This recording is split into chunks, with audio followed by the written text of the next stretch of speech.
Hello everyone, and welcome to another Company Heroes 2 replay cast. My name is ATR, and today we're gonna have ourselves a 1v1 on Langreskaya. Our heroes today are going to be Spander, playing as the Ostir, or Wehrmacht faction in the blue. And his opponent is going to be none other than Fortune, playing as the US forces in the red. Hey, we got another game now. This actually should be rather delayed. I think this is Monday. Still Friday for me, but I'm recording ahead of time just to try and get some games going. But yeah. Again, I guess I'll say throughout this week as much as I can, as long as I remember, reminding you guys I'm gonna be gone. That is from the week of, well, I mean, from the 17th, basically Friday of next week, up until probably the 27th, so about 10 days. I'm gone for an entire week and a little bit more for the travel.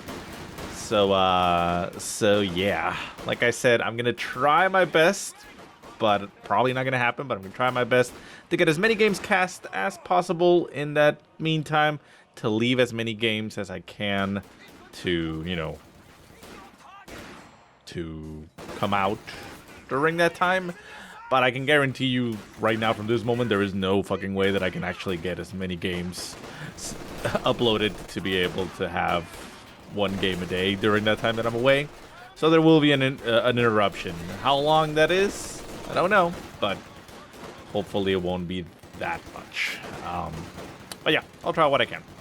So anyways, back to the game. We see Fortune going for 3 rifles, and we see Spander going for tier 1, getting 3 Grens and getting an MG42. So pretty standard, nothing really out of the ordinary here.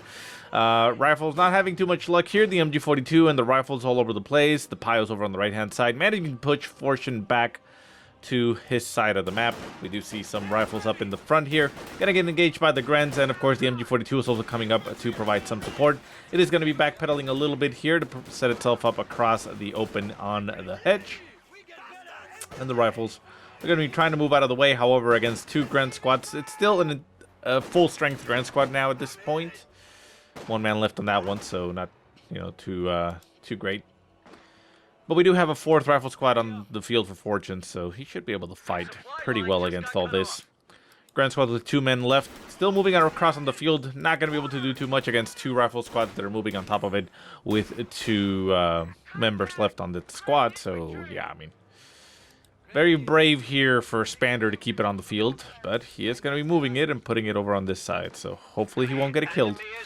Rear echelon squad up in the north, going for the cutoff point. Now, that is a good attempt there by Fortune, but it's not really going to accomplish much, especially here as we see that the Grens are just tearing the rear echelon squad to pieces. It engages its volley fire, trying to fight back against the Grens, but only ends up tearing itself apart, down to 1 man forced to retreat. However, there are no enemies on the way, so they all managed to make it out of there without much of an issue. Now, my point was that even though if it, you know, caught that off, the center victory point is still capped, as well as these points over here, so it would have still provided resource. He is pushing though and getting these points, so it would have essentially or eventually disconnected. So it's not like it's a bad thing, it just wouldn't have worked by itself. Anyways, Grens 2 at a time over on the right hand side against the conscripts. The conscripts taking cover by the tractor, managing to keep themselves in a decent amount of health. 3 men strong, not that bad. Second, I think I called it a conscript, right?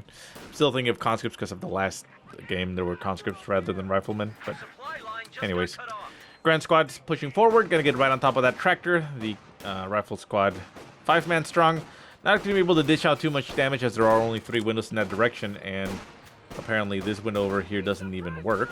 There it goes, finally moves itself and gets some shots going, but even then, I mean, it is outgunned. Wire laid down over on the right hand side here, just making it a little bit more annoying for the troops to move in and capture the point, but not too big a deal.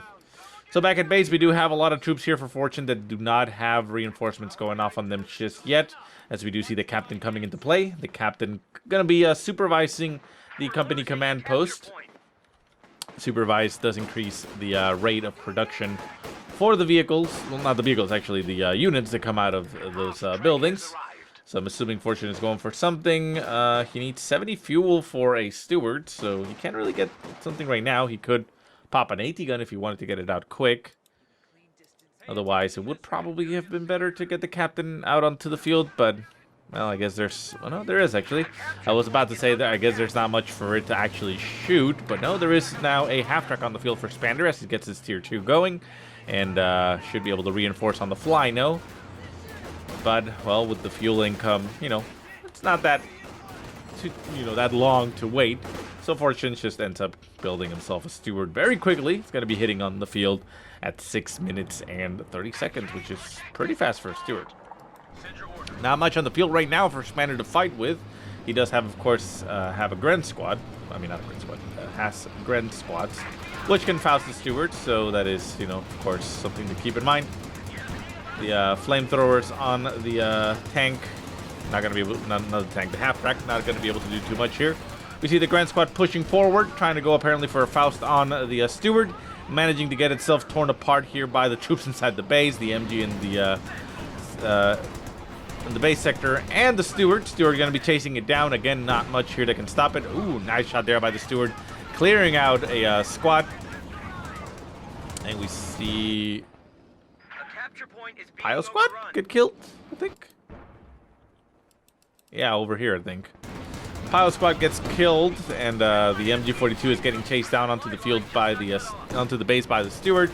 Steward, will he be able to get the kill? Yeah. MG is still on the base though, so it can't get recovered.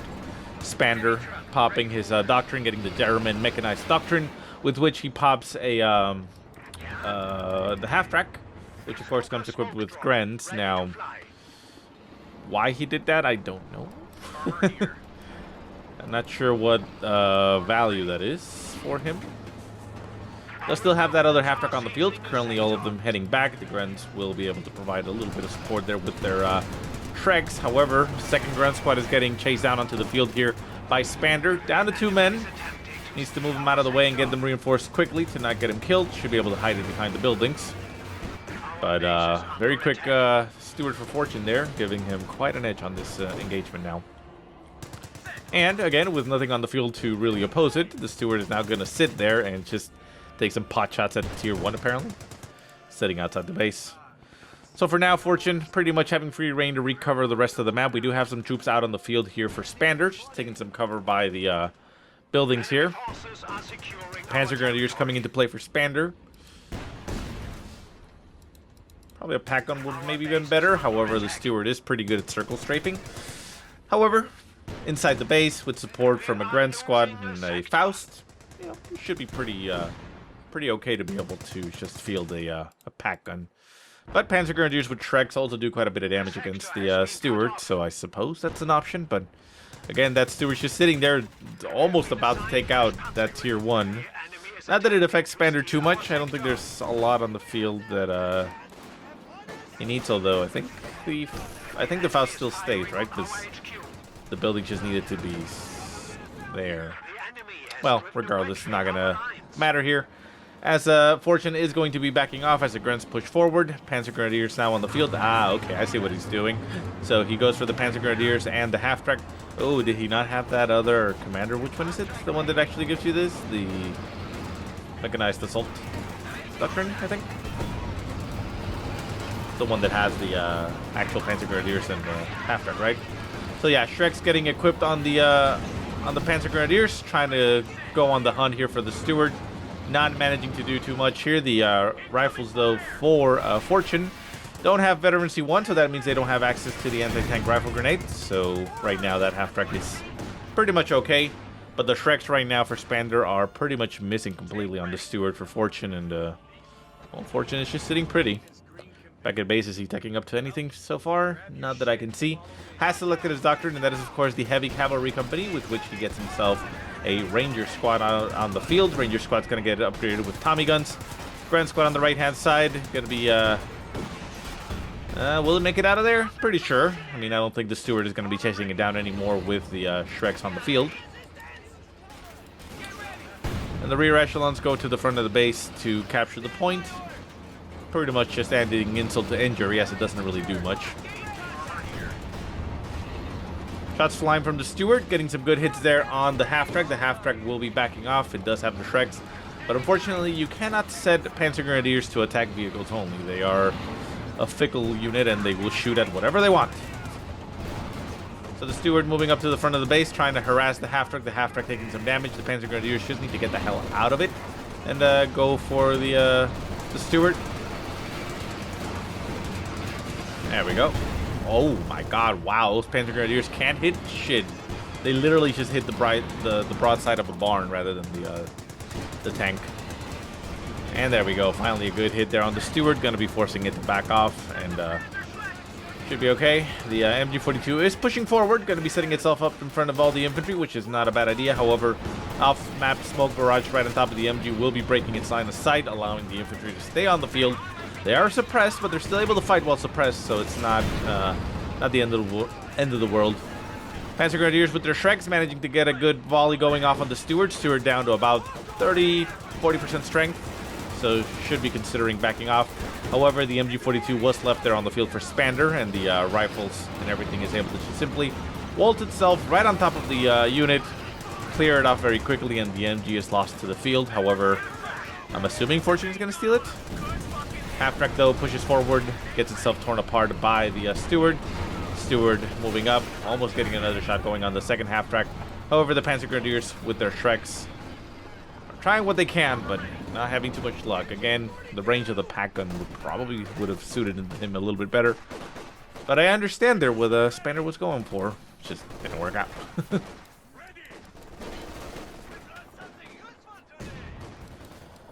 So the rifles lying there on top of the MG, seemingly trying to go for the steal, but Fortune decides against it and just moves its way back.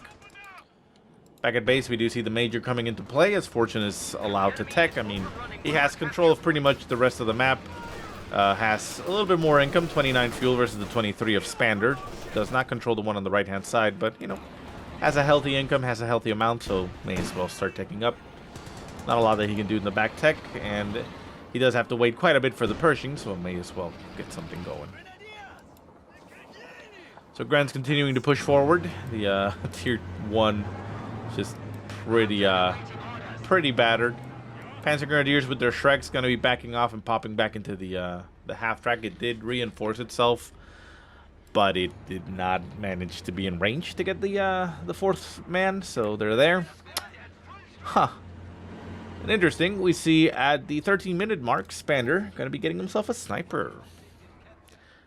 Late sniper. Not a big fan of it, but always nice to see it. I don't feel that it has the needed impact at a later stage of the game rather than the early stage. But, you know, if it is allowed to stay alive, it could potentially do quite a bit. But right now, Fortune has a lot of infantry on the field. None of them are really that critical for a sniper to be shooting at. So we'll see. Let's keep an eye on him and get that hockey going. So back at base, we see the captain once again supervising the battalion command post and calling in the M8A1 motor carriage. Steward moving up, getting some shots going on the half-track. The half-track goes down as the Panzer Grenadiers pop out. Steward is going to be chased here as we do have the motor carriage pushing forward. You don't see this unit that often. Panzer Grenadiers getting torn apart here by the Steward and the motor carriage. The motor carriage very aggressively pushing forward, trying to seemingly chase down the Panzer Grenadier. Panzer Grenadier squad down to one man, manages to make it out of there. The sniper is on the field, but the Steward is now in front of it. However, the MG42 is currently the focus. Sniper moving out. Oof. Manages to dodge the shot as the Steward takes aim at it. And the infantry pushing forward here for Spander while surrounded by tanks. The engine critical getting popped there by the crew of the Steward. Going to be backing off and moving itself to a safer position. And we finally see Spander now at the 15-minute mark getting himself a pack gun, which I feel he should have gotten a little bit earlier. Wow. The motor carriage being quite a betrayer there, hitting the steward. Steward popping out its screw, gonna be trying to get some repairs going off on it. However, the Panzer Grenadiers with their Shreks are moving right on top of the vehicle. Oh! Unfortunate there for Fortune. Unfortunate, get it? Pops his crew back in to seemingly try to get the steward out of the way. However, finally with a well-placed barrage, the Panzer Grenadiers managing to take out the steward and end the seeming nightmare there that Fortune added for Spander. Still, though, we see Fortune managing to acquire quite a bit here. The captain still back at base, just sitting there supervising whatever it can. Doesn't really have much that it needs to do, though, so, you know, it's not completely horrible that it's just sitting there not doing anything. Because there's no vehicles on the field right now for Spander, so we'll see what he gets. It's still a decent unit. It has a Tommy gun. Well, I am not able to... Stupid brain. I know you're tired, but shut up. Sniper moving into the center. 1 kill so far. Go, Sniper. Gonna be getting some kills going there against the rifles.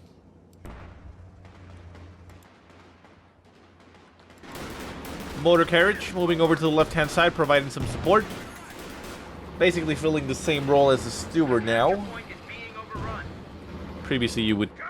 I mean, I would use this essentially as an artillery or mortar gun, because kind of how it works, but it's actually pretty accurate and strong, so... You know, obviously... Not gonna last long in a fight, though.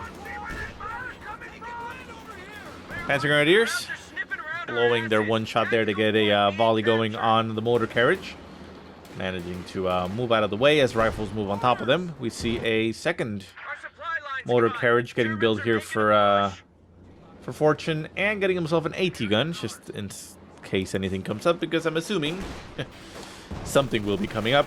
Sniper in the center, taking some shots going there at the rifles as they try to go for the northern point. Anti-tank gun, ready for action. Grant moving down south as the sniper continues to pick off units left and right. Motor carriage. Area secured. Sniper taking a shot, getting a hit there. Oof, nasty hit there on the Grant squad. Oh! Nice shot there by the motor carriage. The second one comes into play and nails the sniper there for Spander, essentially making it kind of useless there. Pack gun is on the field. Shouldn't really go that forward without infantry support. A little bit more. It's going to have a tough time taking out those motor carriages, though, as they have a lot of range.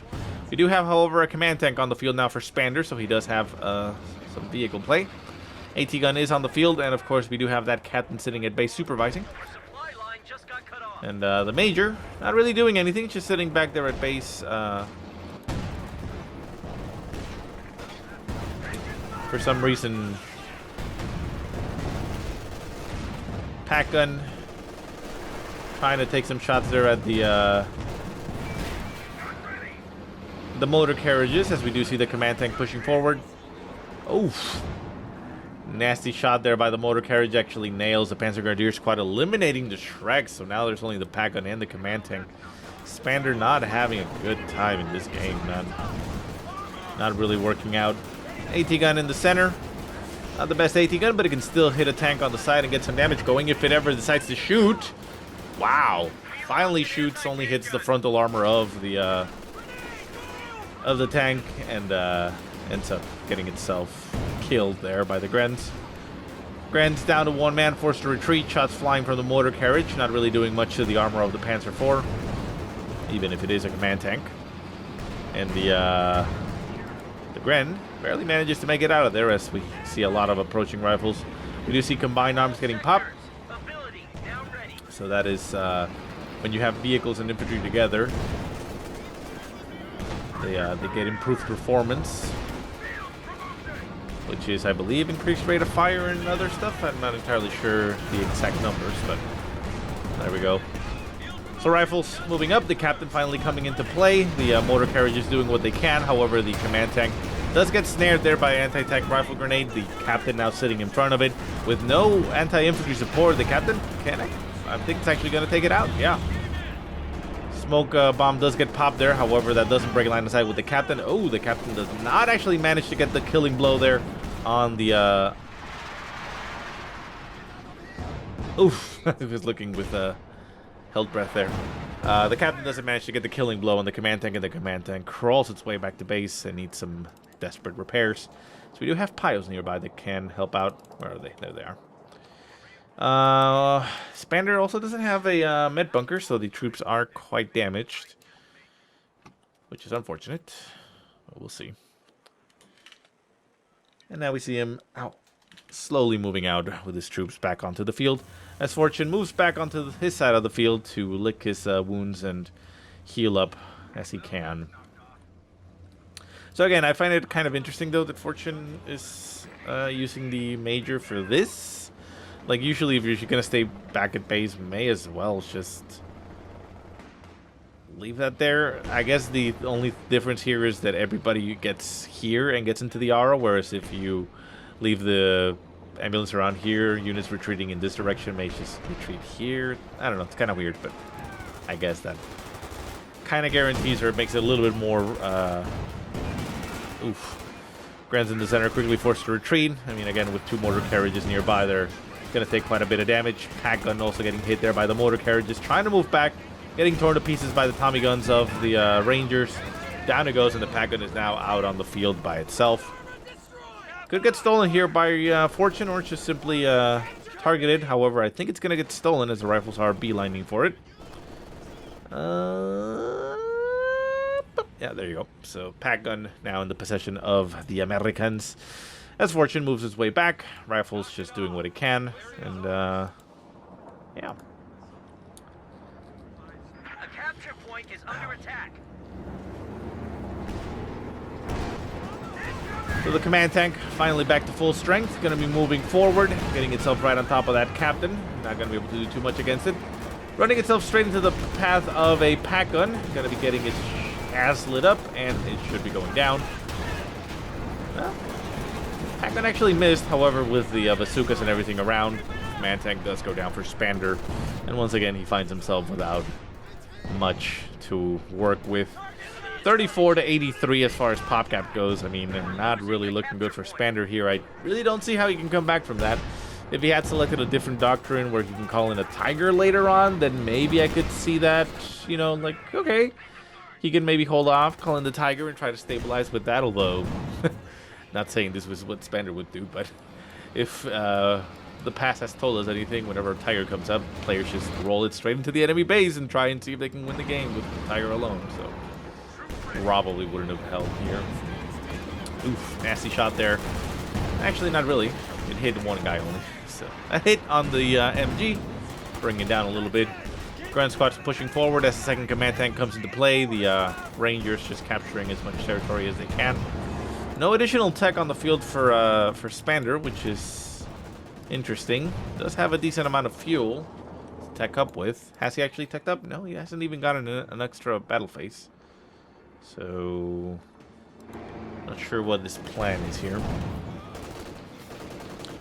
Rangers in the center do manage to capture that munitions point. The command tank doing what it can to pick them off. Stubby gun. Pretty decent at taking out infantry, but not super amazing. MG42 right at the front of the base gets torn apart by the mortar carriages as they just simply barrage everything they can. And with their rate of fire, because of the combined arms, they're just tearing everything to pieces. Grand Squad up in the front, just again getting killed. We see the command tank going for seemingly a drive-by, maybe trying to see if they can actually catch the motor carriages behind. Not really having too much luck, as there is, of course, 2 AT guns behind there providing cover, and the motor carriages just laying waste into the enemy base. As Spander has lost his tier 1. Shots flying in all directions. Infantry popping into the front of the base here for Fortune, as the base sector MGs are laying into his infantry. The MG does get stolen there by Fortune, just to add insult to injury, which is the theme of this match, I suppose. And the command tank just hiding behind the houses, not really seemingly knowing what to do. And I mean, really, what can he do? Indirect fire, anti-infantry, anti-AT. A lot of infantry just massing around. Seems like a pretty difficult position to come back from. So for now, Spander is going to be sitting back at base, repairing with his 2 Pio squads, getting the command tank back in working order. Gren's going to be moving out, trying to recover a little bit of territory, while another Gren squad moves around the edges. And Fortune masses his forces in the center and is going to try what he can to just mass up. Now, at this stage, Fortune has enough command points to get himself a Persian. However, the problem that he has is that he has too much pop cap. He is currently at 92 out of 100. So he can't actually build the Pershing. So at this stage, probably laying down some caches would probably be the better choice. Maybe going for munitions, since he's not really lacking in manpower. I mean, not manpower, in fuel. That way he can pop the combined arms as often as he can. But honestly, at this stage, it just seems like he's pretty much in control. He is seemingly sacrificing troops. Not sure if that was the intent with that rifle squad. Maybe trying to just clear off a couple of units that he doesn't need to be able to build the Pershing. But honestly, I mean, you shouldn't really play to lose troops. It just should be a natural byproduct, I suppose. So yeah, Rangers pushing forward with their Tommy guns, doing quick work of all the infantry. We finally see Spander getting himself another pack gun. We see combined arms getting popped once again for Fortune. The vehicles do need to get into range to be able to trigger the bonuses, otherwise it doesn't apply. But with the rear echelon squad near it, that just basically means the combined arms go into effect for the motor carriages, which is just peppering shell after shell at range and just doing a lot of damage here. Oh, Gren's pushing forward, getting hit once again, not really having too much luck, as the combined arms just allows them to barrage everything. Holy shit, look at that. Gren's just getting hit. More kills. How many kills do they have? 18 kills on one of them with 17 kills on the other. Pretty goddamn even there. And they're just barraging everything all over the place. The combined arms has popped, but, you know, it's there. But again, like I said, I mean, he's up to 700 manpower, and that's why I'm saying at this stage, probably just laying down some caches. So you can build them, right, with the rear echelons, if I'm not mistaken? Or am I? No, I'm pretty sure I'm right. Every race can do that. And, yeah, but for now, I mean, he pretty much has Spander pinned in his base. Victory points are 320 to 381. It's not really that, you know, noticeable in the victory point count, because actually, they're pretty even, considering. Wow, that was just painful. AT guns already set up and everything going through. The command tank gets torn to pieces, but that actually gives Fortune enough pop cap, clearing out with all his troops losing members, to get the Pershing into the game. The Pershing is just simply going to waltz into the enemy base, much like a Tiger does, to try and end the game. Thing is that I believe this Pershing is actually quite capable of doing that. So he's going to move forward with the support of the mortar carriages. This one actually took quite a beating, down to a sliver of health. The rear echelons do need to get repairs going off on it, and that should be able to pretty much seal the deal. Pack gun, second pack gun is coming into play as the Pershing is just moving up and trying to crush and kill all the infantry out on the field. With its crushing capacity and main gun, just throws a nasty shot there, killing off most of the infantry. Down goes the Pio squad, and the mortar carriages do quick work of the pack gun. The Grand squad goes down, and a pack gun does come into play, being the lonely unit on the field for Spander, as Fortune just has his way with him. And the mortar carriages at range just doing what they can. Shot flying at the rear of that Pershing as the pack gun manages to impact it on the ass. Second shot flies and hits it once again. Mortar carriages just actually not even caring about the pack gun as they back off, and Fortune will not give the coup de grace here to Spander. He's just simply going to back off and set himself up. But Spander's had enough, throws in the towel, and that is game. So pretty lopsided, but it is nice to see these mortar carriages, and wow, they shoot really fast with combined arms. That is pretty surprising and potentially useful. Anyways, guys, I hope you at least enjoyed the game. If you have any positive or negative remarks, go ahead and leave them in the comment section below. If you have any replays you want to send me, go ahead and send them to the email that I will put in the description. But otherwise, I do hope you guys have a great day. Thank you so much for watching, and I'll see you next time.